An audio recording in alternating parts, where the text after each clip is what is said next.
Ready? It's beautiful.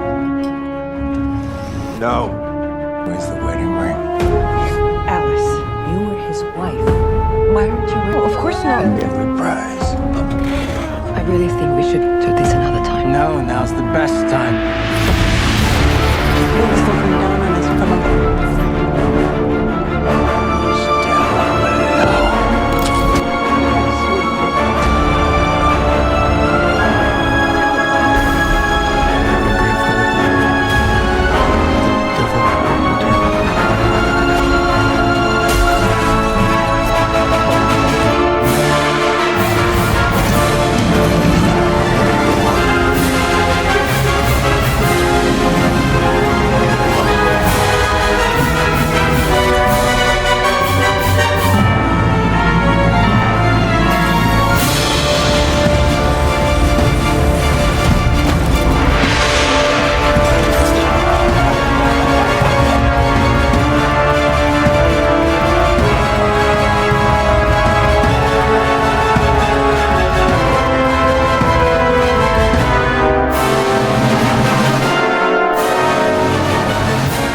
Welcome to Z Cineplex, say your ultimate entertainment destination. Welcome to Z Cineplex, the home of entertainment, creativity, and cinematic excitement. Our channel is dedicated to bringing viewers a rich collection of engaging content that celebrates the world of movies, storytelling, and visual entertainment. Whether you're a passionate film enthusiast, someone who enjoys discovering new cinematic experiences, or simply looking for high-quality entertainment, Z Cineplex is designed to be your go-to destination. We strive to create content that is informative, enjoyable, and engaging for audiences of all ages, offering a unique blend of movie-related features, entertainment updates, insightful discussions, creative videos, and much more. Every upload is crafted with attention to quality, ensuring that our viewers receive an enjoyable experience that keeps them coming back for more. At Z Cineplex, we believe that cinema is more than just watching films.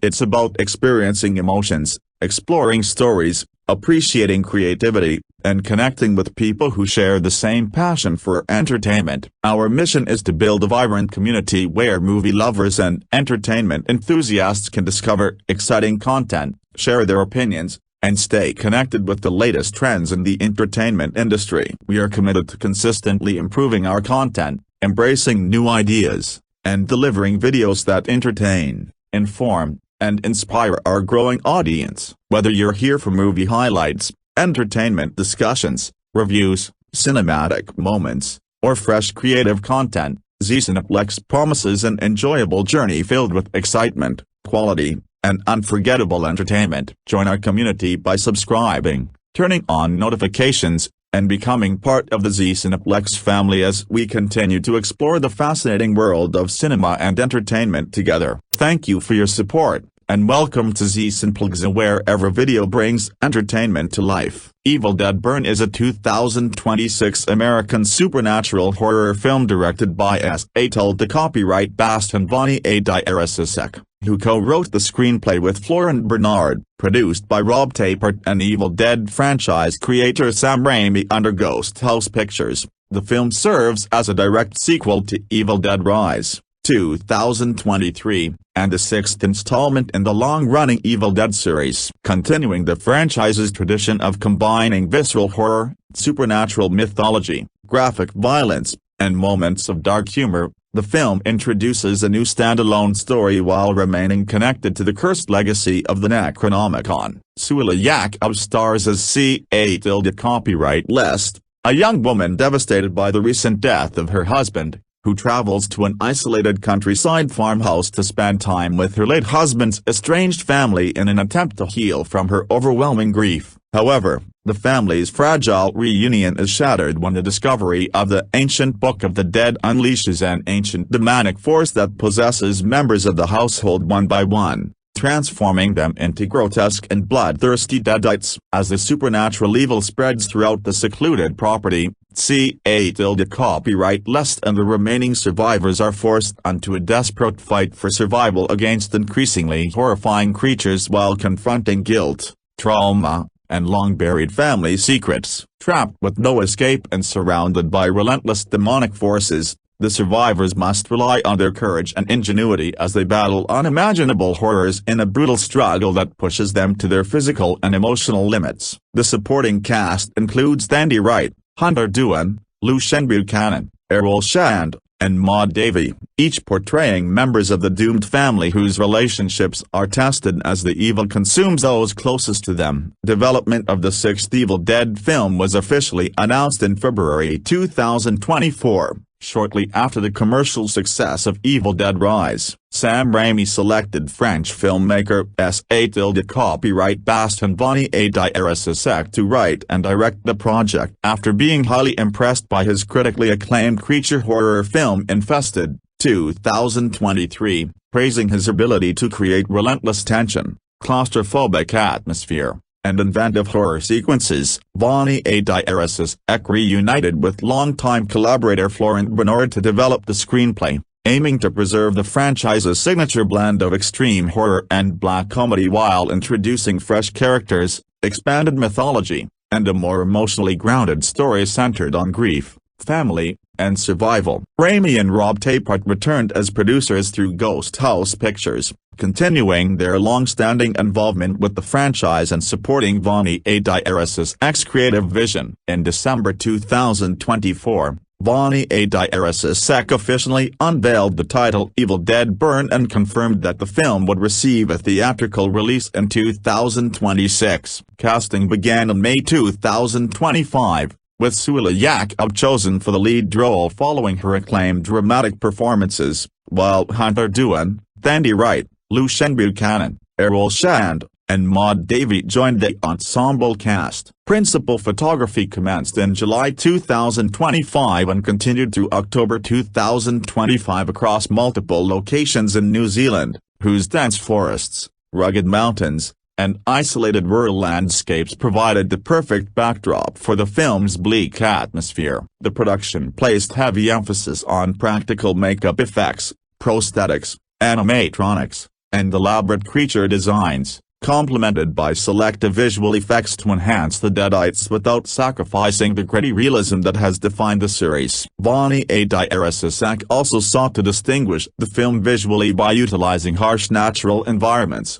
dynamic handheld camera work, unsettling sound design, and atmospheric cinematography while preserving the franchise's trademark chainsaw-fueled violence, excessive gore, shocking body horror, and moments of twisted humor. Evil Dead Burn premiered in France on July 8, 2026, before receiving a wide theatrical release in the United States on July 10, 2026. The film was distributed domestically by Warner Bros. Pictures, while Sony Pictures Releasing handled international distribution through its Screen Gems label. Upon release, the film received mixed reviews from critics, who praised S.A. copyright Bastien Vanicek's energetic direction, the film's oppressive atmosphere, gruesome practical effects, inventive kill sequences, disturbing creature designs, and Souheila Yacoub's emotionally committed lead performance. Many reviewers also appreciated the film's willingness to embrace the franchise's uncompromising brutality while attempting to explore themes of grief, trauma, and fractured family relationships. However, criticism was directed toward its screenplay, with several critics arguing that the characters lacked sufficient development and emotional depth, that the pacing became uneven during the middle act, and that the narrative relied too heavily on familiar Evil Dead conventions without introducing enough genuinely surprising story developments. Some reviewers felt the emotional themes were overshadowed by the relentless violence, while others believed the film successfully balanced psychological horror with the franchise's signature over-the-top gore. Despite its divided critical reception, Evil Dead Burn was generally embraced by horror audiences and longtime fans of the series, who praised its intense practical effects, uncompromising brutality, and faithful continuation of the franchise's legacy. The film grossed approximately $41 million worldwide against a production budget of $20 million, making it a modest commercial success and demonstrating the continued popularity and enduring appeal of the Evil Dead franchise more than 4 decades after the release of the original film. After the death of his grandfather Benjamin Price, Joseph Price returns to his family's isolated lakeside estate to settle the old man's affairs and organize a vast collection of journals, artifacts, and research Benjamin spent decades compiling. Benjamin had become obsessed with investigating the horrifying legends surrounding the Necronomicon Ex Mortis, the infamous Book of the Dead. After years of studying unexplained supernatural events connected to the Kandarian demons, deep within a hidden room beneath the lake house, Joseph uncovers Benjamin's secret archive, containing detailed records of deadite possessions, ancient incantations, ritual sketches, and warnings about humanity's repeated encounters with the demonic force that has haunted generations. Among the collection lies the legendary Kandarian dagger, an ancient ceremonial weapon Benjamin believed was forged specifically to destroy deadites permanently and sever the connection between possessed victims and the evil spirit controlling them. Although skeptical of many of his grandfather's claims, Joseph continues reading the journals, unknowingly disturbing the dormant evil surrounding the Necronomicon and awakening a powerful demonic presence that begins spreading throughout the surrounding wilderness. Not far from the lake house, a young woman named Jessica has already become possessed after encountering the book's curse. Completely consumed by the Kandarian demon, she transforms into a grotesque deadite and mercilessly slaughters two local fishermen in an exceptionally brutal attack before making her way toward the Price family property. At the same time, Joseph's older brother Will is experiencing the final collapse of his abusive marriage to his wife Alice, following a bitter argument fueled by years of resentment, manipulation, and domestic violence. An intoxicated Will storms out of the house and recklessly drives through the isolated countryside. His vehicle strikes Jessica, who survives despite the horrific impact because of her possession. Trapped inside the wreckage as flames rapidly engulf the car, Will is unable to escape. Standing before the burning vehicle, deadite Jessica recites an ancient passage from the Necronomicon, transferring the Kandarian curse into Will's dying body before he succumbs to the fire. Although Will's physical body dies, the demonic spirit successfully claims him as its newest host, ensuring that the ancient evil survives to infect the Price family. Several days later, the Price family reunites at the secluded lake house to mourn Will's death and attend his funeral and cremation. Joseph arrives with his girlfriend Thea, while his parents, Susan and Edgar, and his elderly grandmother Polly prepare to say their final goodbye. Also attending is Alice, whose relationship with her late husband's family has completely deteriorated. Susan and Edgar openly blame Alice for Will's death, refusing to acknowledge the years of physical and emotional abuse she endured throughout their marriage and instead treating her as the cause of the family's suffering. The emotional tension between the grieving relatives creates an uncomfortable atmosphere that only worsens as old resentments resurface. Before the cremation begins, Edgar privately enters the crematorium to spend one final moment alone with his son's coffin. Without warning, Will's corpse suddenly erupts from the casket, now fully transformed into a horrifying deadite. The possessed Will viciously attacks Edgar, setting him ablaze before brutally murdering the crematorium operator in an explosion of blood and gore. After disappearing into the darkness, Will leaves Edgar mortally wounded and unknowingly infected by the Kandarian evil. Completely unaware of the massacre that has occurred, the rest of the family returns to the lake house, believing the funeral has ended peacefully. During the drive home, Edgar begins displaying increasingly disturbing symptoms, including confusion, aggression, violent mood swings, and signs of physical deterioration as the demonic possession gradually overtakes his body. At an already uncomfortable family dinner, Edgar suddenly snaps, brutally stabbing the family's loyal dog Max to death in front of everyone before collapsing unconscious. Believing he is suffering from a severe medical emergency,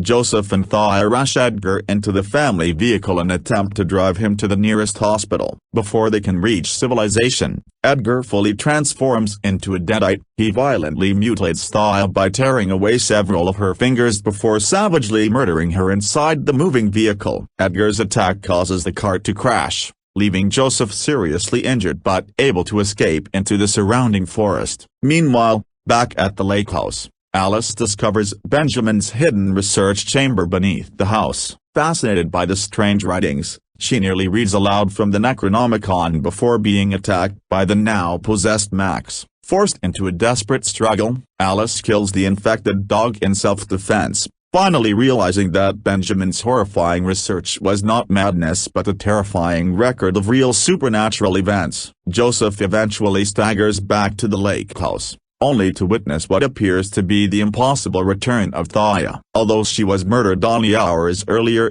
she now stands before the family as a fully possessed deadite, her body grotesquely twisted while mocking the survivors with cruel taunts and disturbing laughter. Recognizing that she is no longer human, the family manages to imprison her inside the basement before attempting to flee the property altogether. Their escape quickly fails when deadite Edgar and the resurrected Max block every possible exit, forcing everyone back inside the increasingly dangerous house. With no route to safety, Joseph, Alice, Susan, Polly, and the others desperately barricade the doors and windows while Benjamin's journals reveal that every possessed victim remains connected to the ancient evil unleashed by the Necronomicon. Trapped below, deadite Thaya psychologically manipulates the elderly Polly by pretending to be frightened and in pain, exploiting Polly's compassion until she unlocks the basement door. Once free, Thaya unleashes a horrifying massacre throughout the house, brutally attacking the surviving family members while obsessively searching for the legendary Kandarian dagger,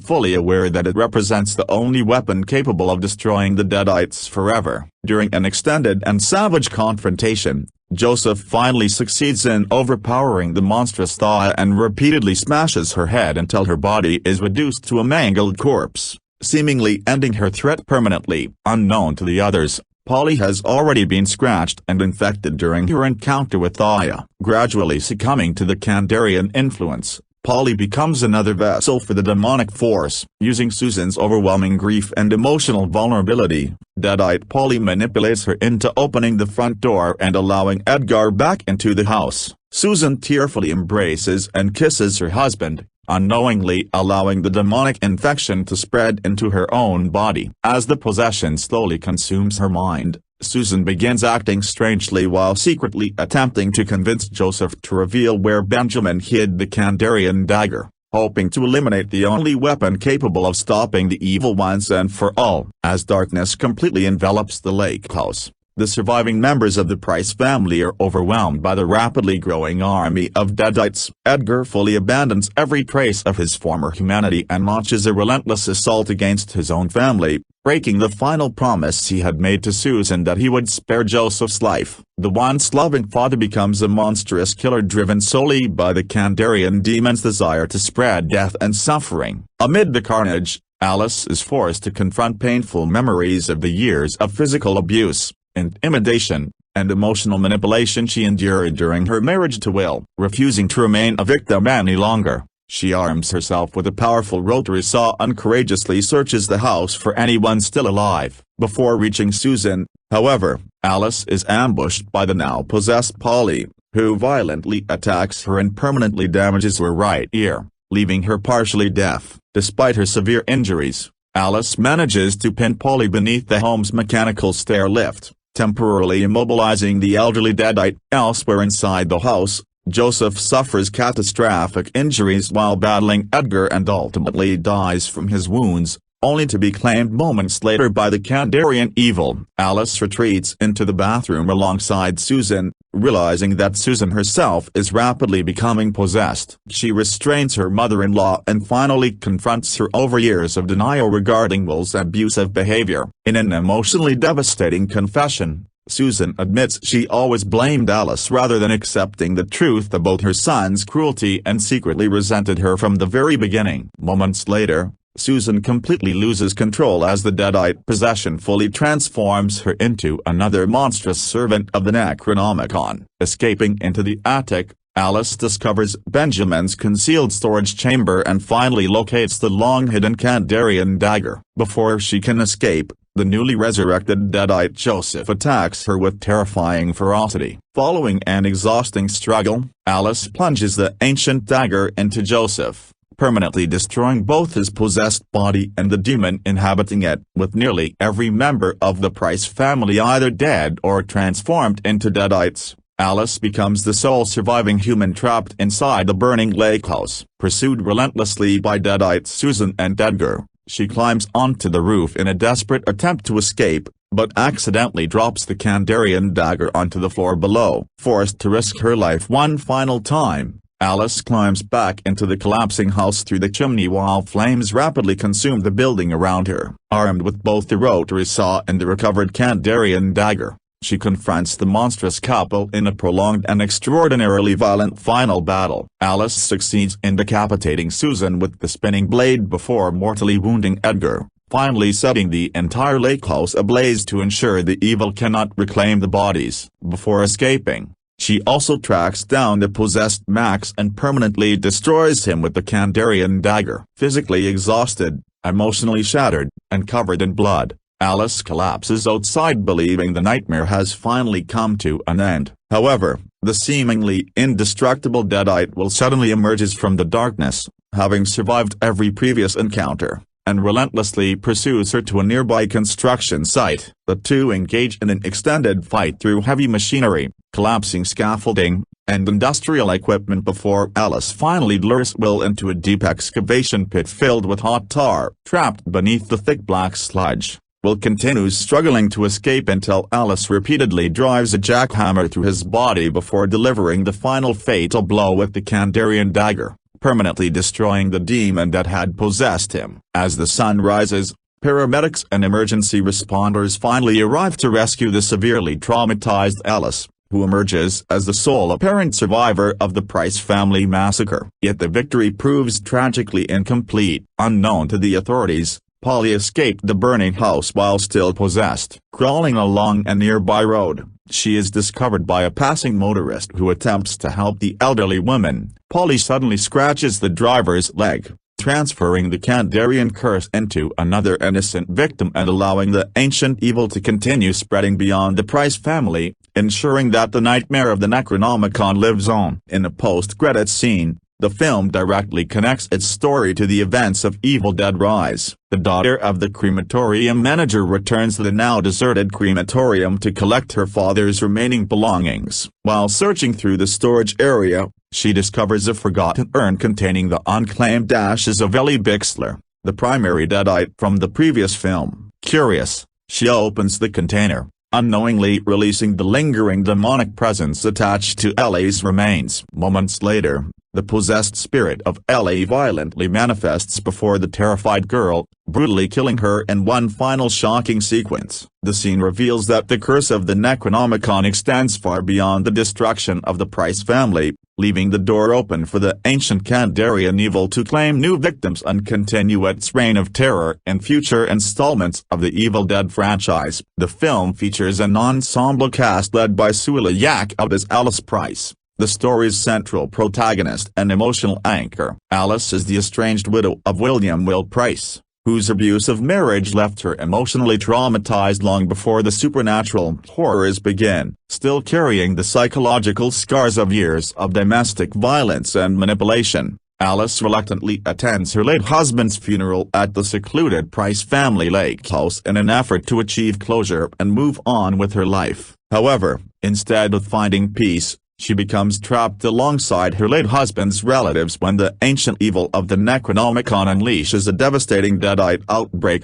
Throughout the film, Alice evolves from a frightened and emotionally vulnerable survivor into an exceptionally resourceful and determined fighter, forced to confront not only the monstrous Deadites but also the painful memories of her abusive past. She ultimately emerges as the sole defender of the Price family and the only person capable of wielding the legendary Kandarian dagger against the demonic forces. Yacoub's performance combines emotional vulnerability with physical intensity, portraying Alice's transformation into one of the franchise's most resilient and tragic heroines. Tandi Wright portrays Susan Price, the matriarch of the Price family and the mother of Will and Joseph Price. Deeply devoted to her family, Susan struggles to accept her eldest son's death and channels her grief into resentment toward Alice, whom she unfairly blames for the tragedy. Despite years of evidence that Will had been abusive throughout their marriage, Susan refuses to acknowledge her son's violent behavior,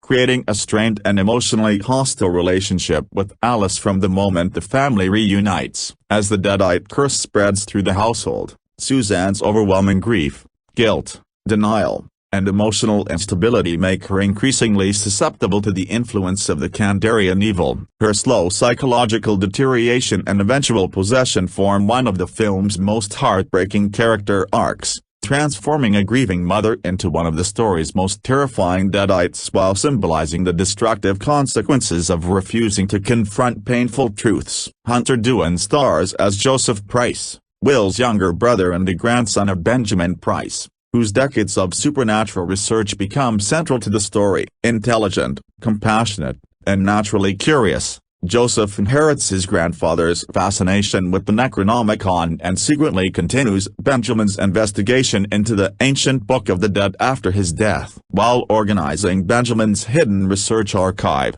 Joseph uncovers journals documenting previous deadite outbreaks as well as the legendary Kandarian dagger, an ancient weapon believed to permanently destroy possessed victims. Throughout the film, Joseph serves as the group's primary source of knowledge regarding the supernatural threat, desperately attempting to understand the curse while protecting those he loves. His determination to stop the spreading evil ultimately costs him everything, as he suffers fatal injuries before becoming possessed himself, forcing Alice to destroy him with the Kandarian dagger in one of the film's most emotionally devastating moments. Lucien Buchanan plays Thea, Joseph's devoted girlfriend and one of the few outsiders attending the Price family gathering. Kind, supportive, and compassionate, Thea accompanies Joseph to the funeral in hopes of helping him cope with both his grandfather's death and the growing tensions within his fractured family. Initially serving as one of the story's emotional voices of reason, Thea quickly becomes one of the earliest victims of the deadite outbreak after accompanying Edgar to the hospital. Brutally attacked and murdered during the journey, she later returns as one of the film's most disturbing and aggressive deadites. Her possessed form retains fragments of her former personality, allowing her to psychologically manipulate the surviving family members before unleashing brutal acts of violence. Buchanan's performance shifts dramatically from warmth and compassion to terrifying unpredictability, making Thea one of the film's most memorable supernatural antagonists. Errol Shand portrays Edgar Price, the patriarch of the Price family and father of Will and Joseph. Edgar is introduced as a stern but devoted family man attempting to keep his grieving relatives united following Will's death. Beneath his composed exterior, however, he struggles with overwhelming guilt, anger, and helplessness as his family begins falling apart. After secretly encountering the resurrected Will inside the crematorium, Edgar unknowingly becomes infected by the Kandarian demon. His gradual transformation from a grieving father into a bloodthirsty deadite is portrayed as a slow descent into madness, with increasingly violent behavior foreshadowing his complete loss of humanity. Once fully possessed, Edgar becomes one of the primary antagonists, mercilessly hunting his own wife, children, and relatives while displaying immense physical strength and terrifying brutality. Maud Davey appears as Polly Price, the elderly matriarch of the Price family and grandmother of Will and Joseph. Polly is portrayed as compassionate, gentle, and deeply devoted to preserving what remains of her family despite the emotional conflicts surrounding her. Her kindness, however, becomes her greatest weakness when deadite Thea manipulates her sympathy in order to escape imprisonment. After becoming infected herself, Polly transforms into one of the film's most psychologically disturbing deadites. Rather than relying solely on physical violence, her possessed form uses emotional manipulation, deception, and calculated cruelty to divide the surviving family members and spread the Kandarian curse. Polly ultimately becomes responsible for ensuring the evil survives beyond the destruction of the Price family, making her one of the most significant antagonists in the latter half of the film. George Poler portrays William Will Price, Alice's abusive husband and Joseph's older brother. Although Will dies relatively early in the story after crashing his vehicle into the possessed Jessica and becoming trapped inside the burning wreckage, his death merely marks the beginning of the film's nightmare. Following Jessica's recitation of an incantation from the Necronomicon, Will is resurrected as an immensely powerful deadite and becomes the principal supernatural antagonist. Throughout the film, his possessed body repeatedly returns to terrorize the Price family, orchestrating much of the massacre that unfolds inside the lake house. His relentless pursuit of Alice also serves as a symbolic continuation of the abuse she endured during their marriage, making their climactic final confrontation both a physical and emotional battle in which Alice ultimately overcomes her past by permanently destroying him with the Kandarian dagger. Victorine Duck appears as Leo, one of two local fishermen introduced during the film's opening sequence. While enjoying a routine fishing trip near the lake, Leo unknowingly encounters the newly possessed Jessica. His gruesome murder serves as the audience's first demonstration of the terrifying brutality of the Deadites and establishes the relentless violence that defines the remainder of the film. Keanu Karim portrays Jared, Leo's close friend and fellow fisherman. Like Leo, Jared becomes an unfortunate victim after crossing paths with Jessica during the opening scenes. Their brutal deaths not only reintroduce the Deadite threat but also establish the supernatural evil's presence in the isolated countryside before it reaches the Price family. Tapai Wasaropa plays Mike, a crematorium employee responsible for preparing Will Price's body for cremation following his funeral service. Mike's routine workday turns into a nightmare when the possessed Will violently erupts from his coffin, making him one of the Deadites' earliest victims. His gruesome death demonstrates the horrifying consequences of the resurrection and marks the beginning of the widespread massacre that follows. Veteran French actor Alain Chabat provides the voice of Alice's father, who is heard during several brief memories and emotional flashbacks reflecting Alice's life before marrying Will. Although his appearance is limited to voice work, these moments provide valuable insight into Alice's past, reinforcing her emotional journey and highlighting the contrast between the loving family she once knew and the abusive relationship that ultimately defined much of her adult life. Laura McGregor portrays the crematorium manager, who oversees the funeral arrangements for Will Price. While her role is relatively small within the main narrative, the crematorium itself becomes the site of one of the film's earliest Deadite attacks. Her character also gains greater significance during the post-credit sequence through her family's continued connection to the cursed crematorium. Greta Van Den Brink appears as Jessica, the film's opening Deadite and the first visible victim of the Necronomicon's curse. Once an ordinary young woman, Jessica has already fallen under the influence of the Kandarian demon before the events of the main story begin. Her horrifying transformation introduces audiences to the film's brutal tone as she mercilessly murders two unsuspecting fishermen before passing the curse to the dying Will Price. Although her screen time is relatively brief, Jessica functions as the catalyst for every major event that follows, effectively initiating the Price family's destruction. Reprising her acclaimed role from Evil Dead Rise, 2023, Alyssa Sutherland returns as Ellie Bixler in the film's shocking post-credit scene. While Ellie does not appear during the main narrative, her unexpected return establishes a direct connection between Evil Dead Burn and its predecessor. Emerging from her unclaimed ashes inside the abandoned crematorium, the possessed Ellie violently attacks an unsuspecting victim, confirming that the Kandarian evil continues to exist despite the apparent destruction of the Price family's Deadites. Her appearance strongly suggests that the franchise's supernatural mythology extends beyond a single story and teases the possibility of future installments. Executive producer Bruce Campbell, who portrayed the legendary Ash Williams throughout The Evil Dead, 1981, Evil Dead 2, 1987,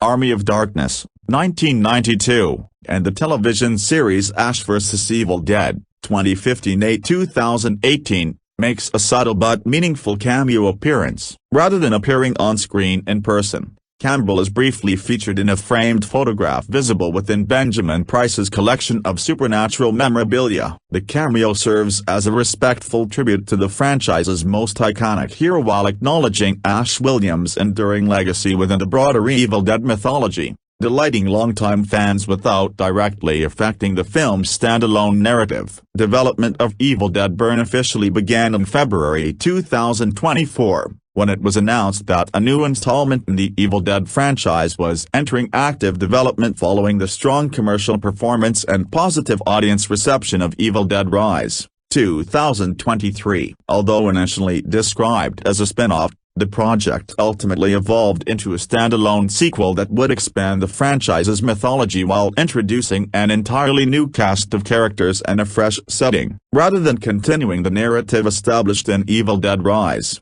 the filmmakers chose to tell an original story that could stand on its own while remaining firmly rooted in the mythology of the Necronomicon Ex Mortis, the Kandarian demons, and the relentless Deadite curse that has defined the series since Sam Raimi's original The Evil Dead, 1981. The creative team sought to preserve the franchise's trademark combination of supernatural horror, graphic practical gore, psychological terror, relentless suspense, and moments of twisted dark humor while exploring more emotionally driven themes involving grief, family trauma, inherited guilt, domestic abuse, and survival. By shifting the setting from an urban apartment complex to an isolated rural lake house surrounded by dense forests and wilderness, the filmmakers aimed to create a more claustrophobic atmosphere that echoed the secluded cabin setting of the original films while presenting a distinctly modern visual style. French filmmaker Yacoub Sebastien Vanicek was chosen to write and direct the project after earning widespread critical acclaim for his feature directorial debut Infested, 2023, a French horror film celebrated for its intense atmosphere, inventive creature effects, practical makeup work, and relentless pacing. Franchise creator Sam Raimi personally approached Vanicek after viewing Infested, publicly praising the director's ability to sustain suspense while balancing visceral horror with emotionally grounded storytelling. Raimi believed Vanicek possessed the creative vision necessary to introduce a new generation of audiences to the Evil Dead universe without sacrificing the brutal energy and distinctive style that had made the franchise a horror classic for more than 4 decades. Vanicek accepted the opportunity as both a lifelong admirer of Raimi's work and a devoted fan of the Evil Dead series, describing the project as one of the most ambitious and personally significant productions of his career. He reunited with his longtime collaborator Florent Bernard, who co-wrote the screenplay, with both writers working closely to craft a story that respected the mythology established across the previous films while avoiding a simple retread of familiar plot structures. Their screenplay sought to combine emotionally complex family drama with increasingly graphic supernatural horror, allowing the human relationships to remain central even as the Deadite outbreak escalated into full-scale chaos. Throughout the writing process, Vanicek emphasized that Evil Dead Burn would place a stronger focus on psychological horror alongside the franchise's traditional physical brutality, while remaining faithful to the blood-soaked violence, outrageous gore effects, and black comedic undertones that audiences expected from an Evil Dead film. The screenplay explored themes rarely examined in previous installments, including generational trauma, unresolved family conflict, emotional repression, grief, and the long-lasting effects of domestic abuse. Alice's personal journey from traumatized abuse survivor to determined heroine became the emotional foundation of the narrative,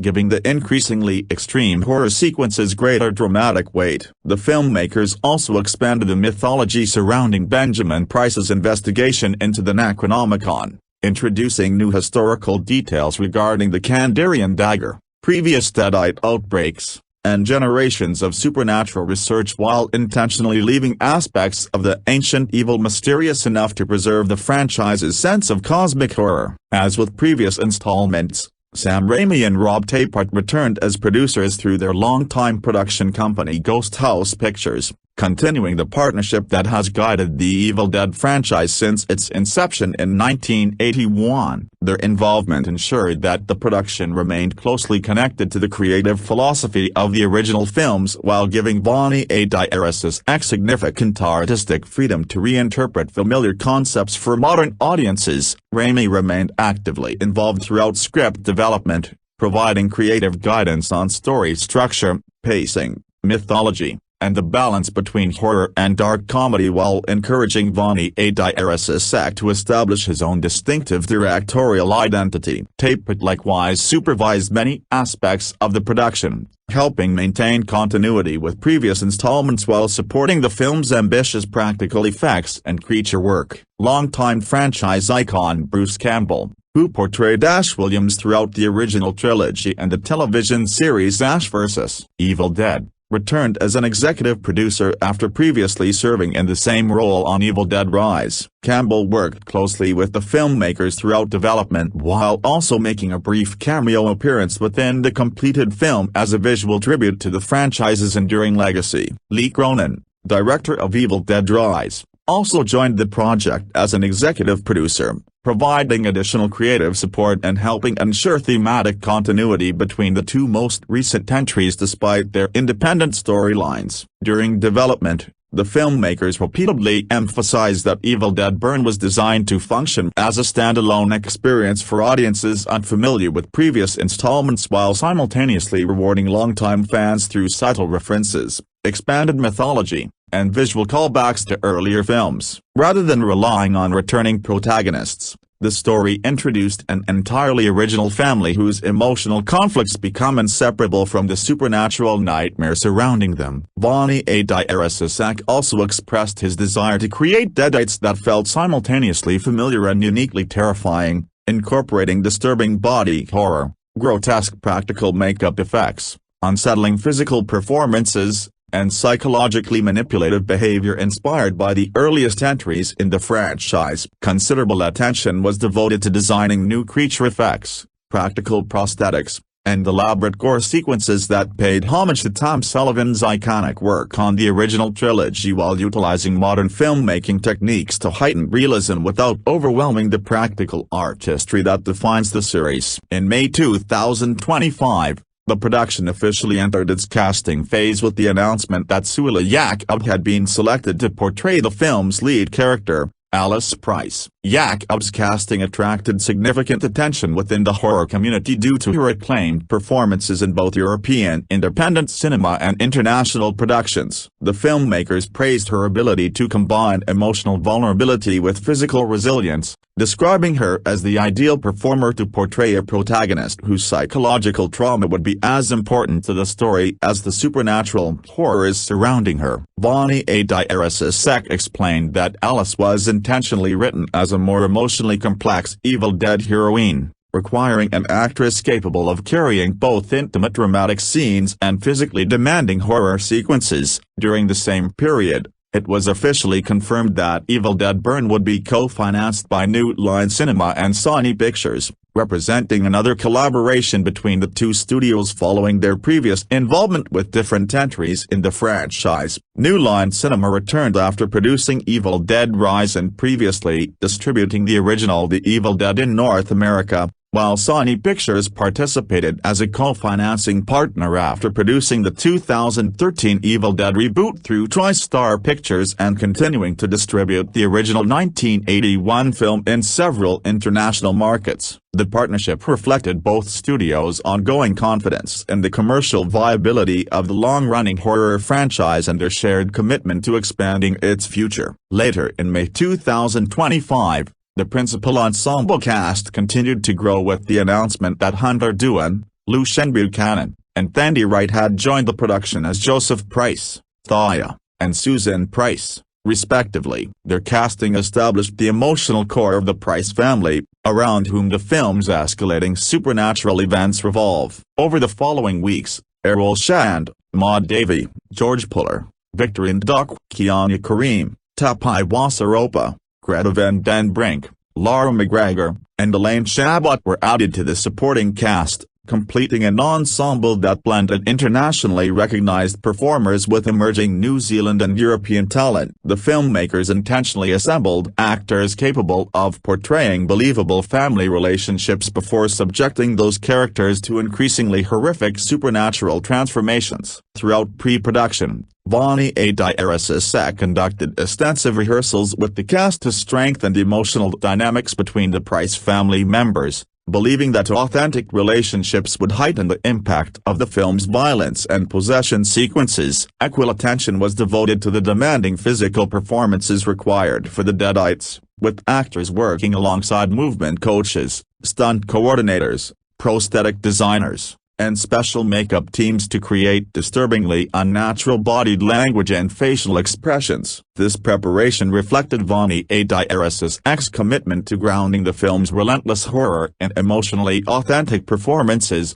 ensuring that Evil Dead Burn remained as much a tragic family drama as it was an uncompromising supernatural horror film. Principal photography for Evil Dead Burn officially commenced in New Zealand on July 22, 2025. With Philip Lozano serving as the film's director of photography. The production was headquartered in several remote regions across New Zealand, whose dense native forests, isolated lakes, rugged mountain landscapes, and sparsely populated countryside were selected to provide the film with an oppressive sense of isolation and vulnerability. Director Yacoub copyright Sebastien Vanicek deliberately chose the country because its dramatic natural scenery closely reflected the eerie wilderness that has become synonymous with the Evil Dead franchise while simultaneously offering a distinctive visual identity that separated the film from both the woodland cabin setting of Sam Raimi's original trilogy and the urban high-rise environment of Evil Dead Rise. 2023. The filmmakers wanted the surrounding landscape to become an active element of the story rather than merely serving as a backdrop, using vast forests, empty roads, mist-covered lakes, and unpredictable weather conditions to reinforce the feeling that the Price family had become completely cut off from civilization. Production designers and location scouts spent months identifying locations capable of supporting the film's increasingly elaborate practical effects, large-scale action sequences, and extensive night photography while preserving the authentic atmosphere of an isolated rural community. A substantial portion of filming centered on the Price family's secluded lake house, which was specially constructed and heavily modified throughout production to accommodate the escalating destruction required by the screenplay. Rather than relying on digital environments, the filmmakers created multiple versions of the house at different stages of deterioration, allowing each section of the story to feature progressively greater structural damage, bloodshed, and supernatural corruption. Individual sets were redesigned throughout filming to depict smashed furniture, collapsing walls, shattered windows, damaged staircases, flooded interiors, charred surfaces, and rooms completely drenched in blood as the Deadite infestation spread from one area of the house to another. Several portions of the structure were engineered specifically to withstand repeated stunt work, pyrotechnics, breakaway effects, and extensive practical gore, while additional sections were built to be completely destroyed during the film's climactic fire sequence. Beyond the lake house, principal photography also took place at forest trails, remote lakeside roads, abandoned rural properties, a working crematorium, and an industrial construction site, all of which play significant roles during the film's major action sequences and contribute to its constantly evolving visual landscape. Director Yacoub copyright Sebastien Vanicek approached the production with the ambition of creating what he described as one of the most visually relentless and emotionally intense entries in the franchise. Working closely with cinematographer Philip Lozano, he developed a visual language designed to immerse audiences directly within the nightmare unfolding around the Price family. Their approach blended handheld cinematography with extended tracking shots, low-angle compositions, sweeping crane movements, intimate close-ups, and dynamic camera movements that constantly shifted between moments of quiet emotional intimacy and explosive supernatural violence. The filmmakers intentionally avoided overly polished compositions, instead favoring an organic, documentary-like visual style that heightened realism and emphasized the characters' physical and psychological exhaustion. Lozano photographed much of the film using practical lighting sources including lanterns, candles, vehicle headlights, emergency lights, fireplaces, moonlight, and flashlights to create a naturalistic appearance that gradually gave way to increasingly surreal imagery as the Deadite outbreak intensified. Throughout the film, the cinematography evolves from relatively restrained framing into increasingly frantic camera movement, rapid tracking shots, harsh shadow contrasts, saturated reds, flickering firelight, and disorienting compositions that visually mirror the complete psychological collapse of the surviving characters. Wide aerial shots of New Zealand's isolated landscapes are repeatedly contrasted with suffocating interior photography inside the lake house, reinforcing the irony that although endless wilderness surrounds the characters, there is nowhere safe for them to escape. Remaining faithful to one of the franchise's defining traditions, the production placed enormous emphasis on practical special effects, considering them an essential component of the Evil Dead identity. Rather than depending primarily on computer-generated imagery, the filmmakers collaborated extensively with prosthetic artists, creature designers, makeup technicians, mechanical effects specialists, pyrotechnic teams, and stunt coordinators to create the overwhelming majority of the film's graphic violence using practical methods. Complex silicone prosthetics, animatronic body parts, articulated creature mechanisms, prosthetic limbs, full-body makeup applications, blood cannons, mechanical rigs, and practical transformation effects were constructed specifically for the production, allowing the Deadites to appear physically tangible throughout the film. Makeup designers developed multiple progressive stages of possession for each infected character, with every transformation featuring increasingly decayed skin, exposed muscle tissue, glowing eyes, broken bones, distorted facial structures, and grotesque physical mutations inspired by both the original Sam Raimi trilogy and Evil Dead Rise. The filmmakers also created numerous practical gore effects involving dismemberments, decapitations, mutilations, burns, severed limbs, crushed skulls, torn flesh, and massive blood sprays, using digital visual effects primarily to remove safety equipment, enhance existing practical work, and refine supernatural elements without replacing the practical artistry. Vanicek repeatedly stated throughout production that preserving the tactile, physical quality of the violence was essential because audiences associate the Evil Dead series with practical horror rather than computer-generated spectacle. The physically demanding nature of the production required months of preparation from both the cast and stunt department. Every actor portraying a Deadite underwent specialized movement coaching designed to create unnatural bodied language,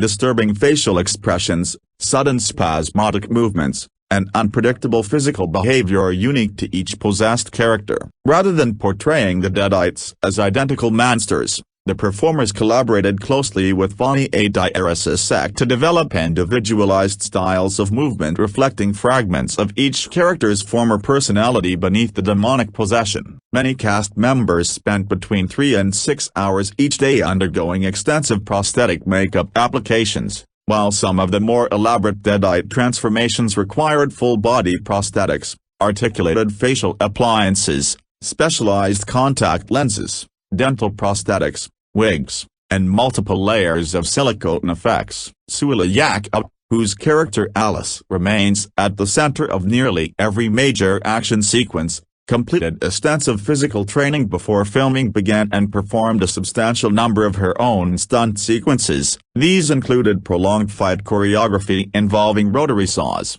knives, collapsing buildings, practical explosions, extensive wire work, fire effects, hand-to-hand combat, and a climactic battle utilizing the legendary Kandarian dagger. Stunt coordinators worked closely with the cast to ensure the elaborate action remained grounded in realism while maintaining the brutal intensity expected from an Evil Dead film. Production designers, construction crews, and set decorators meticulously transformed the central lake house into what effectively became another character within the story. As filming progressed, every room was gradually altered to visually represent the spreading corruption of the Kandarian evil. Furniture became increasingly shattered, family photographs were destroyed, walls became saturated with blood, staircases collapsed, ceilings burned away, windows shattered, and entire sections of the structure were reconstructed multiple times to accommodate the film's escalating destruction. Additional practical environments including the crematorium,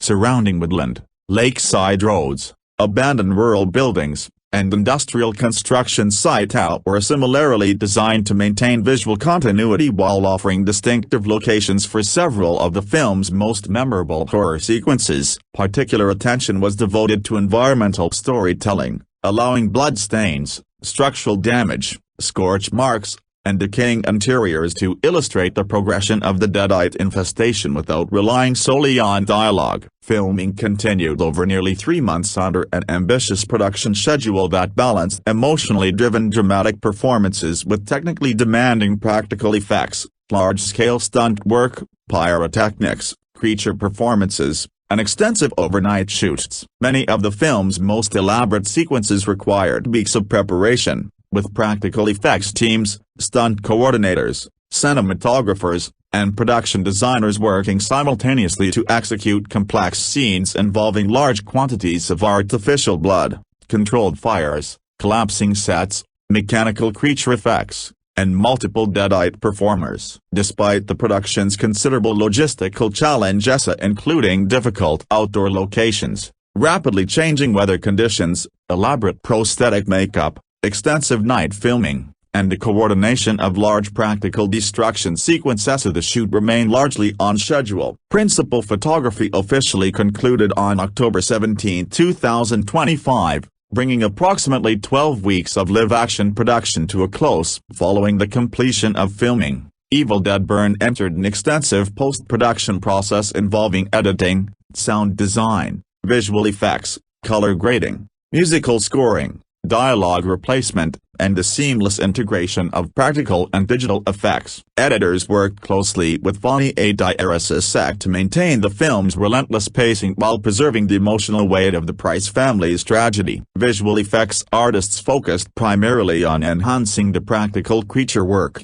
extending environmental destruction, refining supernatural imagery, and removing technical equipment from stunt sequences rather than replacing the extensive practical effects created during production. Colorists developed the bleak visual palette dominated by cold blues, deep blacks, muted earth tones, and increasingly intense reds as the violence escalated, reinforcing the film's atmosphere of dread and decay. The completed film retained the franchise's signature combination of visceral practical gore, intense supernatural horror, claustrophobic suspense, dark humor, and emotionally driven storytelling while showcasing some of the most ambitious cinematography, creature effects, production design, and technical craftsmanship ever featured in an Evil Dead installment, further expanding the visual scope and cinematic scale of the long-running horror series. Evil Dead Burn received its first theatrical release with a French premiere on July 8, 2026.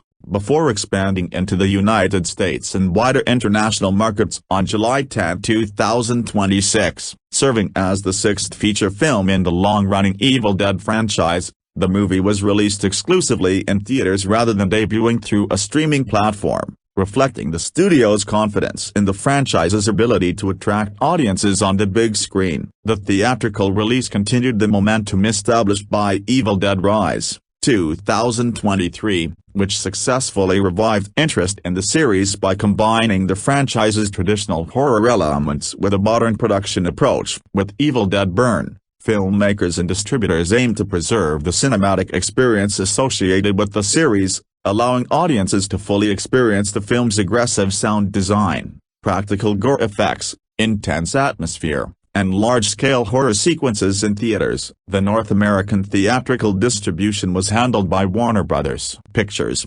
continuing the studio's involvement after its role in the release of Evil Dead Rise. Warner Bros. Positioned the film as one of its major genre releases of the summer season, targeting both longtime followers of the franchise and younger horror audiences who had discovered the series through recent installments. International distribution was managed by Sony Pictures, releasing through its Screen Gems label, which had previously been associated with the franchise through the 2013 Evil Dead reboot and other international releases connected to the series. This collaboration between Warner Bros. And Sony allowed the film to receive a broad global rollout, with releases scheduled across major international territories shortly after its North American debut. The distribution strategy reflected the continued global recognition of the Evil Dead brand and the studio's belief that the franchise remained capable of attracting audiences beyond traditional horror markets. The film was released in a variety of theatrical formats,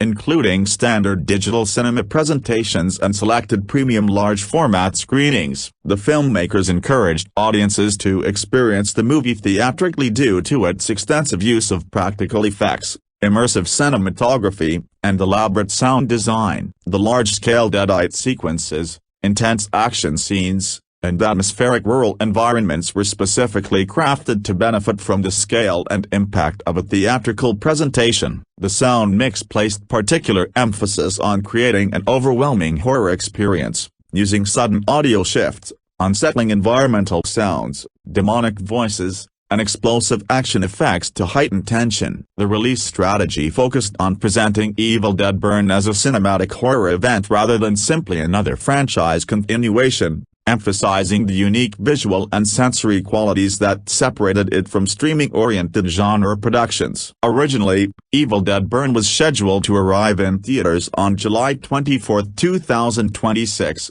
But the release date was later moved forward by 2 weeks to July 10, 2026. The schedule adjustment placed the film earlier in the competitive summer movie season and provided a larger theatrical window before the arrival of several major studio releases later in July. The decision was widely interpreted as a strategic move by the distributors to take advantage of strong audience anticipation, favorable early reactions, and the growing popularity of the Evil Dead franchise following the success of Evil Dead Rise. By moving the release date forward, the studios also aimed to strengthen the film's opening weekend performance by allowing it to establish itself among horror audiences before facing heavier competition from other major releases. The earlier date positioned the film as a major summer genre attraction while maintaining enough distance from other large-scale theatrical events. In preparation for the theatrical launch, the studio conducted an extensive worldwide marketing campaign designed to emphasize both the film's connection to the Evil Dead legacy and its introduction of a new storyline. Promotional efforts included official trailers, teaser campaigns, character posters, theatrical artwork, television advertisements, social media campaigns, interviews with the cast and filmmakers, behind-the-scenes featurettes, and promotional events aimed at horror communities. The marketing strongly highlighted director Yacoub Wright and Vanicek's distinctive approach, showcasing the film's isolated countryside setting, brutal practical effects, disturbing deadite designs, and emotionally intense survival narrative centered on Alice Price. Promotional materials focused heavily on the return of iconic franchise elements, including the Necronomicon Ex Mortis, the Kandarian dagger, and the Deadites, while carefully avoiding major story revelations surrounding the Price family and the film's major twists. The promotional campaign also positioned Evil Dead Burn as both a continuation of the franchise's mythology and an accessible entry point for new viewers. Rather than relying solely on references to previous films, marketing emphasized that the movie introduced a new group of characters and a self-contained story while still maintaining the themes and horror traditions that define the series. At the same time, longtime fans were targeted through subtle callbacks, Easter eggs, references to previous deadite outbreaks, and the involvement of franchise veterans such as Sam Raimi, Rob Tapert, and Bruce Campbell as part of the production team. Behind-the-scenes materials placed particular focus on the film's practical effects, revealing the extensive makeup work, creature designs, stunt performances, and physical production methods used to recreate the franchise's signature style. Following its theatrical debut, Evil Dead Burn expanded into thousands of theaters throughout North America and international markets, where it attracted strong attention from horror enthusiasts and dedicated followers of the franchise. The film benefited from fan interest generated by the success of Evil Dead Rise and the reputation of the Evil Dead series as one of horror cinema's most enduring properties. Selected territories hosted special screenings, fan events, and premium format presentations celebrating the latest chapter in the franchise's history. Audiences responded particularly to the film's extreme practical effects, atmospheric visual style, intense deadite sequences, and the performances of the ensemble cast. especially Souheila Yacoub's portrayal of Alice Price. The theatrical release of Evil Dead Burn reinforced the continued commercial strength of the franchise more than 40 years after the debut of Sam Raimi's original The Evil Dead in 1981, by maintaining the series' commitment to practical horror effects while introducing new characters, filmmakers, and mythology. The film demonstrated the franchise's ability to evolve while preserving the elements that made it influential within the horror genre. Its release further established the Evil Dead series as one of the most persistent and recognizable supernatural horror franchises in modern cinema, continuing its tradition of delivering intense, uncompromising, and visually distinctive horror experiences for audiences around the world. In the United States and Canada, Evil Dead Burn opened in theaters in a highly competitive box office environment, releasing the same weekend as Disney's live-action Moana remake, while facing continued competition from holdovers like Toy Story 5 and Minions Monsters. The sixth installment in Sam Raimi's long-running horror franchise, directed by copyright Sebastien Vanicek, Infested, and produced by Raimi and Rob Tapert, arrived with considerable hype after tracking suggested it could break the franchise's own opening weekend record. Industry projections shifted significantly in the weeks leading up to release. Box Office Pro's forecast initially had the film opening between $25 million and $35 million domestically, a range that would have topped the franchise's previous best, the $25.8 million debut of the 2013 reboot, and the $24.5 million opening of 2023's Evil Dead Rise. As the release date approached, however, estimates cooled considerably, with some outlets projecting a more modest $14.5823 million opening. The film generated $2.3 million in Thursday night previews, per Deadline, and roughly $6.5 million on its opening Friday, figures that still suggested a healthy, if not record-breaking, debut. The actual result fell well short of even the lowered expectations. Evil Dead Burn opened to just $13.7 million domestically, landing in fourth place at the box office behind Moana, Toy Story 5, and Minions Monsters. That's roughly $10 million behind the opening weekend of Evil Dead Rise, marking one of the franchise's weakest debuts in over 3 decades. Internationally, the film added an additional $13.3 million overseas, bringing its worldwide opening weekend total to $27.0 million. Disney's Moana remake also underperformed significantly, opening in line with 2025's Snow White flop, so Evil Dead Burn's miss was part of a broader rough weekend across major releases. The film received largely positive reviews, holding a 72% score on Rotten Tomatoes, and earned a respectable B Cinema score from opening night audiences, suggesting the shortfall reflected an awareness or turnout problem rather than a quality issue. One industry analyst argued the film is one of the strongest entries in the franchise, praising director Vanicek's inventive gore and set pieces, and concluded that audiences simply didn't show up. Horror films opening around the $15 million mark typically finish between $30 million and $40 million domestically, depending on how well they hold, but analysts expressed concern that the arrival of Christopher Nolan's The Odyssey the following weekend would sharply cut into Burn's theatrical run, potentially producing a second weekend drop as steep as 78–80%. The film's modest production budget, reported in the $15–20 million range, means profitability remains achievable even with the softer domestic debut. A follow-up entry, Evil Dead Wrath, directed by Francis Gallupi, is already in production and slated for a 2028 release, meaning the franchise's future isn't riding on Burn's performance alone. Despite the underwhelming opening relative to pre-release tracking, the result still represents a respectable outcome for a mid-budget horror sequel in a summer dominated by breakout genre hits like Obsession and Backrooms, and it underscores the Evil Dead franchise's continued ability. Evil Dead Burn received a generally mixed but leaning positive response from critics, with many reviewers praising director copyright Sebastien Vanicek's aggressive visual style, practical gore effects, and his ability to deliver a brutal continuation of the long-running horror franchise, while others felt that the film relied too heavily on excessive violence and lacked the freshness or narrative depth of the series' strongest entries. On the review aggregation website Rotten Tomatoes, the film holds a 71% approval rating based on 139 critic reviews, with an average rating of 6.3. The site's critical consensus highlights the film's extreme approach to horror, stating, copyright Sebastien Vanicek sex spills guts with glory in this latest installment of Evil Dead, featuring the meanest, nastiest, and ickiest chapter that is sure to leave fans with a wickedly satisfying burn for more. Critics generally acknowledged that the film successfully captured the franchise's signature combination of relentless violence, dark humor, and supernatural terror, while also introducing Vanicek's own intense and uncompromising style. On Metacritic, which uses a weighted average score,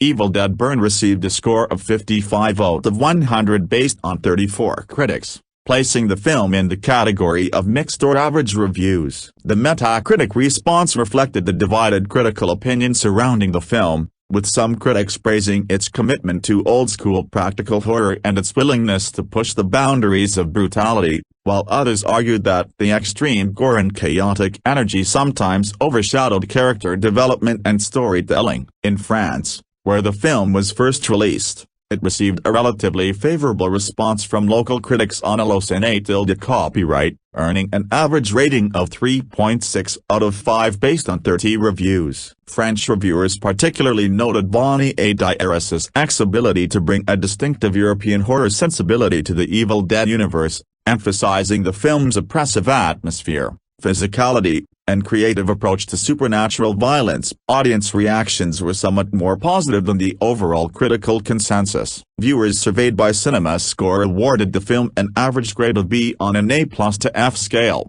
suggesting that general audiences, especially longtime fans of the franchise, found the movie entertaining and satisfying despite its extreme nature. The audience response indicated appreciation for the film's fast pace, shocking moments, and continuation of the franchise's tradition of over-the-top horror. Among individual critics, responses varied significantly. Writing for IndieWire, Alison Foreman praised Vanicek's approach to the material, arguing that while the director does not completely reinvent the Evil Dead formula, he successfully expands the possibilities of what a film in the franchise can feel like. She highlighted the filmmaker's ability to create a fresh sensory experience while maintaining the series' recognizable identity, describing the movie as an example of how the franchise can evolve without abandoning its core elements. Peter Debreuge of Variety described Evil Dead Burn as an effective piece of gross-out giggle, praising its commitment to visceral horror and its impressive practical effects. He noted that the film would likely satisfy fans who have come to expect the franchise's trademark combination of shocking imagery,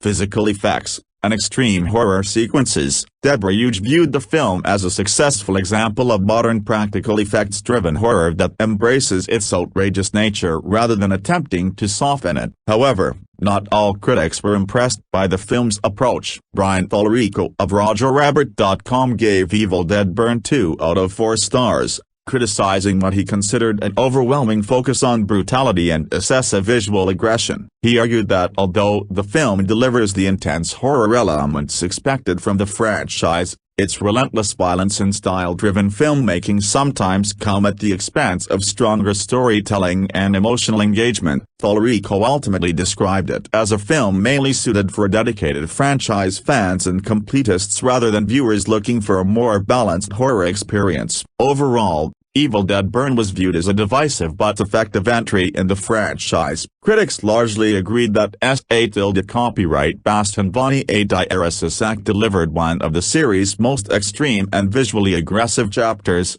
with memorable practical effects and a fearless commitment to horror excess. While some praised it as a bold evolution of the Evil Dead formula, others felt that its brutality and chaotic energy limited its impact beyond dedicated fans. The film ultimately emerged as a crowd-pleasing but polarizing addition to the franchise, celebrated for its intensity while debated for its reliance on shock value. Review 1 Evil Dead is the best horror franchise of all time, and honestly, it's not even close. Few of its peers can come anywhere near the consistently high level of quality that Sam Raimi and Bruce Campbell, first as director and star, respectively, and now as producers, they have delivered for 45 years now. Not only has Evil Dead avoided the periodic dips in quality that have plagued fellow franchises like Scream and Halloween, each film brings something new to the table. No other series has explored this much territory, from the genre-changing original film,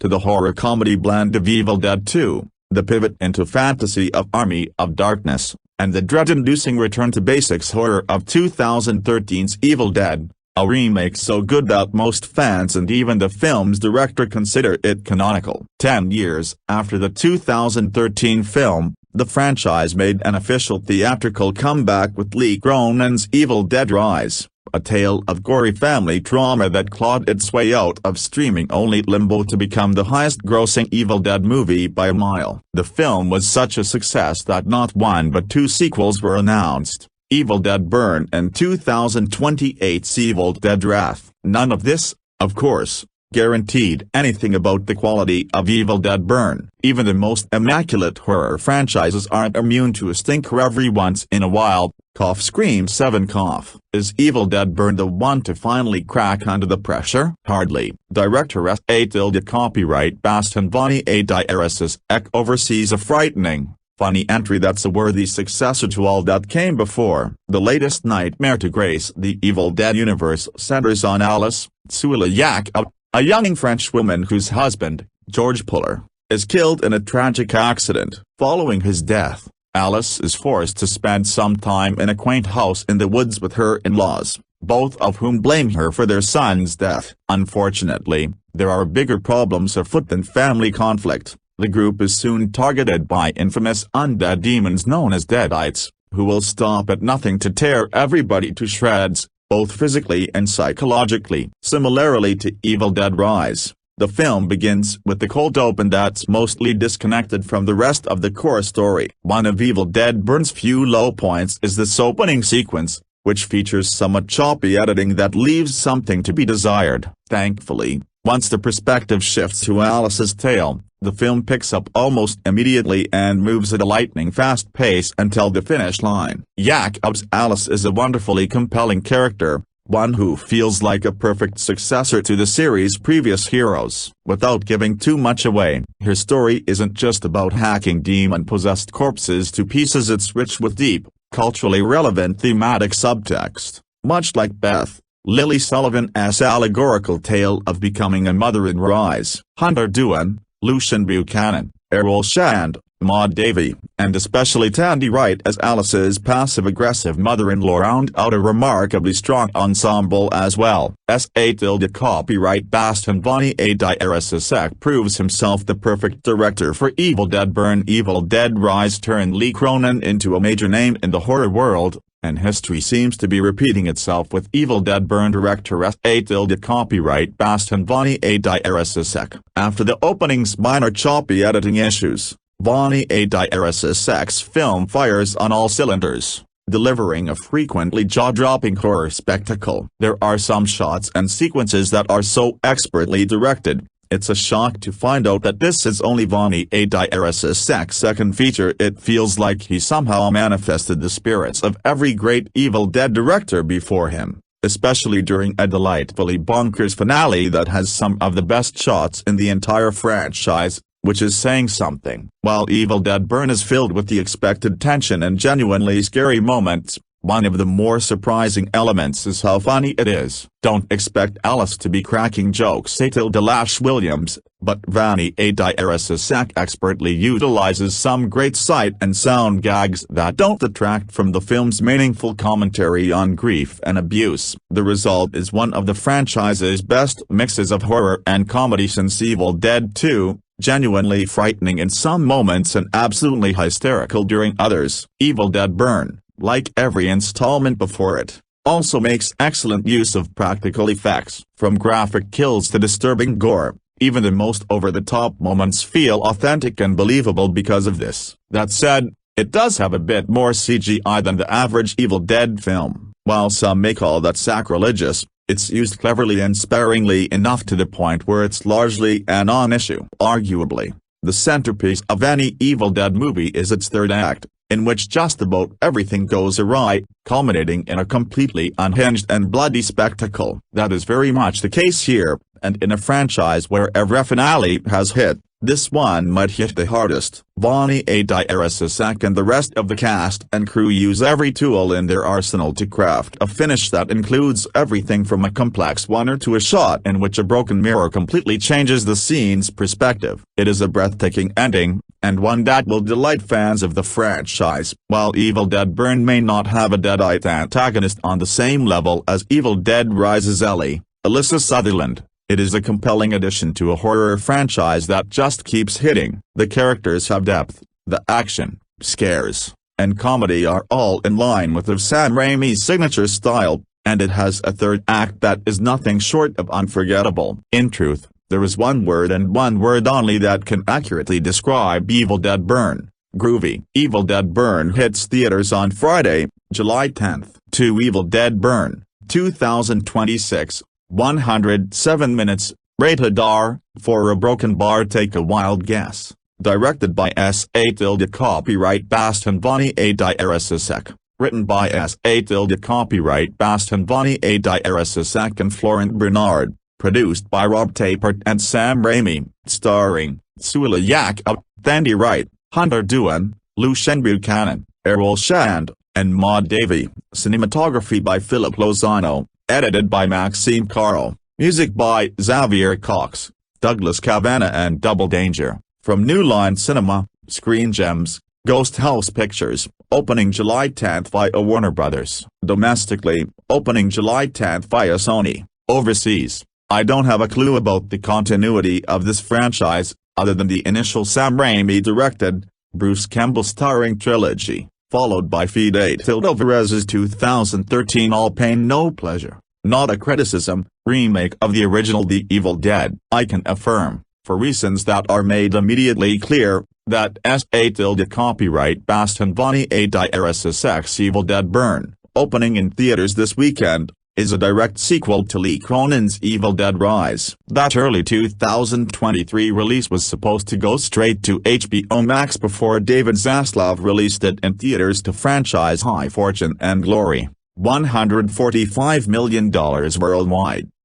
I could look up the continuity, but I won't. At least not yet. After all, Evil Dead Burn works as well for folks who will marathon the previous 5 beforehand as those who get their Evil Dead cherry pop this weekend. Subscribe, it might be a gateway entry. I've seen and appreciated all 6 of the prior entries, but I'm not what anyone would call a fan. I was shocked by how into this one I was. Sure, it's the first one I've seen in a theater, which surely helped. However, the picture succeeds in its own artistic merits. It's not a great Evil Dead movie, it's just a pretty great horror flick that also happens to be the 6th installment in the film series. Even its eventual single-location narrative offers a multiplex-worthy sense of scope, scale and polish. This might be a somewhat more conventional quasi-home invasion adventure. However, it still piles on the gore and grime, amid spectacular set pieces delivered through inventive staging, coherent editing and clever camera work that'll have you concurrently gasping in admiration and terror. A little about a broken bar after Alice's abusive, controlling husband dies in a car wreck brought about by their arguing, and, also, being drunk as a skunk while behind the wheel. The grieving but not entirely devastated young widow meets up with her in-laws and her sympathetic brother-in-law, and a quick funeral is followed by an unexpectedly tense family dinner at the lake house. Oh, and the undead will is now possessed by a deadite and, following an almost hallucinatory encounter, Patriarch Edgar, Errol Shand, is in a bad way. What's initially a very tense "the wrong kid died" argument soon becomes "what if Krisha, a broken bar with possessed people?" horror show. However, perhaps because the victims are generally adults and not traumatized teens, young adults or children, there's a grotesquely crowd-pleasing sentiment, allowing for guilt-free laughs, alongside the hardcore violence. Share in a 6-film and counting franchise that consists of one comic quasi-remake, one, almost PG-13, medieval adventure, a straightforward redo released 20 years after the third one, a 10-year after that standalone entry set in a small apartment, and now a 94% standalone entry set in a more sprawling residential space. I'm not sure one can say what par for the course is supposed to look like, but what we got here is a painful, punishing yet also pleasurable survival adventure, with a weary young widow dealing with the supernatural incarnation of subtext becomes text as her disapproving in-laws, including an elderly grandmother, slowly succumb and eventually start trying to murder her. I'll argue that Souheila Yacoub's final girl has a more conventional cleansed through unimaginable fire arc, but she delivers accordingly, and the journey works on its own terms. I won't say it's an Evil Dead for the whole family, but carnage and chaos are staged and structured in a way that might make it more appealing for those otherwise inclined to watch with their eyes peeking through their fingers. It's not that the film goes easy on the characters or the audience, nor is it remotely about better, worse. All of these films are different enough from each other that picking a favorite is merely a matter of picking your preferred poison. That said, I have seen all of them, and this is the first of the post-Army of Darkness era that might leave you with a feeling approximating having sat through a grueling but cathartic escapist adventure, rather than, well, pick your favorite, or least favorite.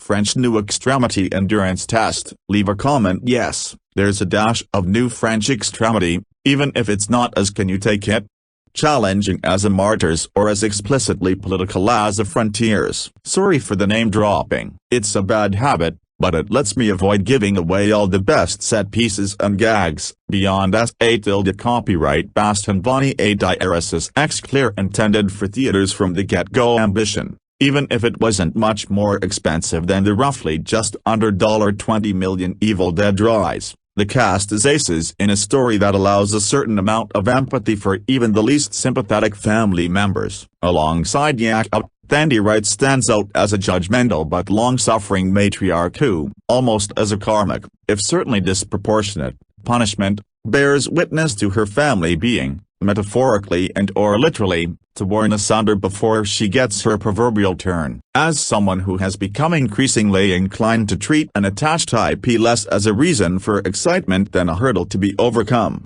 Evil Dead Burn is terrific big-screen entertainment that barely relies on the existing franchise tropes or IP mythology for any of its cinematic impact. It's a stupendously well-made and creatively constructed horror comedy, with the kind of nuts and bolts skills and blocking magic that usually only comes up when we're discussing the latest Spielberg thriller. I'm not saying that this new line, Ghost House, Screen Gems macabre comic thriller is remotely in the same league as, offhand, Minority Report or Jurassic Park. However, if the director's next film comes affixed with S.A. Copyright Bastien Vanicek seeks a broken bar on the title, I will laugh only a little and only in a with you, not at you fashion. Message Scott Mendelson. 3 If you've ever lifted one too many weights or finished a run your legs weren't ready for, then you know the peculiar feeling of muscle burn. Your body doesn't just run out of energy and starts borrowing power from anywhere it can, cycling through fuel sources in an anxious attempt to keep you moving long after a comfortable workout has become impossible. That's what watching S.A. Copyright Bastien Vanicek's new Evil Dead Burn feels like. Rather than sprinting between geysers of blood,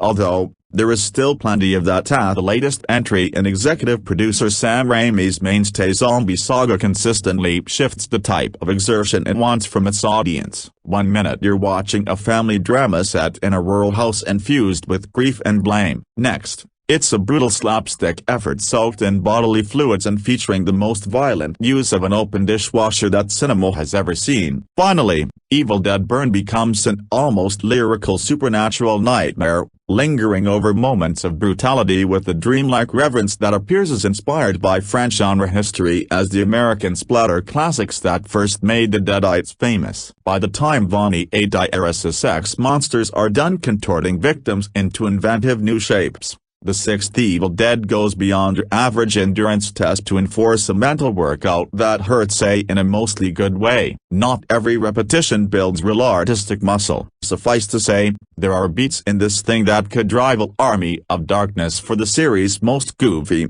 but few blockbuster entries have found such unusual ways to surprise audiences with ingredients they already expect. Bonnie A. Dierissac and co-writer Florent Bernard, who fused social realism with creature feature thrills in their breakout debut Infested, begin with eerily familiar mythology and a grounded tragedy. Alice, Souheila Yacoub, our fierce and very French final girl, arrives at her late husband's isolated family farm still carrying the weight of his death after a drunk driving accident. What she doesn't know but the audience does is that George Puller, didn't just crash. He encountered horror's most notorious argument against literacy in the middle of the road. Who read the Necronomicon this time? That bit isn't clear at first, but the deadite attack leaves Alice trapped with her grieving in-laws, Susan, Tandi Wright, and Edgar, Errol Shand, who blame her for losing their son. Meanwhile, Will's brother Joseph, Hunter Dewan, and his girlfriend Thea, Lucien Buchanan, struggle to keep the tension from completely overshadowing the funeral. Of course, with construction sounds drowning out the eulogy at the funeral home and Alice showing up to the service in purple sneakers, even sincere efforts to connect make the main characters look less like kin and more like they're forcing together a broken bar cult. Oh, like every Evil Dead movie before it, Bonnie A. Dierissac Byrne ultimately argues that surviving demonic possession requires cooperating with the people around you, even if there's typically only one survivor. But the filmmaker proves more interested in interrogating that ethos than recreating it, and few horror mythologies are better suited to exploring betrayal and regret than one built around the refusal to let the dead remain dead. Imperfect but impressive, Byrne uses its lead actress' striking performance to gradually arrive at an eerily compassionate conclusion. Hanging on to someone you've already lost can become its own form of possession. Sure, that's an ironic takeaway for a second-generation horror sequel, but if that emotional architecture sometimes feels sturdier than the screenplay supporting it, the visual storytelling almost never does. Bonnie A. Dierissac has an extraordinary instinct for giving recognizable imagery a unique sense of physical texture. Infested transformed the cramped hallways of an apartment building into an inescapable labyrinth of terror. And here, even as significant stretches of the outdoors unfold, the director manages to keep his creation claustrophobic. The opening sequence alone, which returns audiences to the lakeside dock introduced in Lee Cronin's Evil Dead Rise 3 years ago, almost feels like fishing for compliments. Rain turns a particularly well-cast deadite, Greta Van Den Brink, into a slick, writhing blur. Then, bait, tackle, and line become the centerpiece of an opening sequence so nasty and inventive that it immediately announces Bonnie A. Dierissac as a worthy steward of Raimi's legacy. Gore is no longer the only tactile sensation that matters. Instead, mud, water, splintered wood, smoke, skin, and more congeal into the same revolting sensory wavelength for a result that's occasionally cosmic. Evil Dead Byrne keeps that smolder going by smartly slowing down. Raimi weaponized manic momentum in his trilogy, while Fede Alvarez favored sustained brutality in his Evil Dead reboot. And if Cronin delighted in architectural escalation, then Bonnie A. Dierissac repeatedly interrupts that assembly line for carnage altogether, stretching passionate beats with slow motion, music swells, and a deep sense of contemplation that make his deadites seem oddly sensitive. Watching one possessed victim repeatedly fire a gun into its own head isn't just grotesque, it's mournful and beautiful, even. In that sense, the ultra-violence is reframed not as spectacle but as a kind of ancient supernatural force compelled to intrude upon ordinary human grief. Those tonal swings don't always survive the script. Certain emotional beats arrive before the audience has been given enough reason to feel them, while recurring jokes surrounding the family's elderly matriarch, Maud Davey, edge toward a cruelty that clashes with the film's otherwise empathetic worldview. Bonnie A. Dierissac proves more adept at choreographing emotions than writing them. Still, the very existence of those contradictions points toward what makes Evil Dead Byrne such a fascinating franchise entry. Its central plot remains conventional, and its demonology, including a hokey expansion involving the new cult of the Wise Men, routinely functions more as a set piece than as a serious mystery. And yet, instead of becoming trapped beneath the weight of expectations, Vanicek uses those elements as permission to experiment. That's become the quiet miracle of the Evil Dead movies in their current form. Rather than forcing every filmmaker to imitate Raimi, the IP has evolved into one of genre's most generous proving grounds. Each new artist inherits the same blood-soaked toy box and discovers an entirely different way to play with it. Vanicek doesn't reinvent Evil Dead, but he does reinvent how an Evil Dead movie can feel. Whether or not that ultimately works for you, it's the rare legacy sequel that expands the possibilities of its own franchise and leaves you genuinely excited to see who will push themselves to the point of exhaustion next.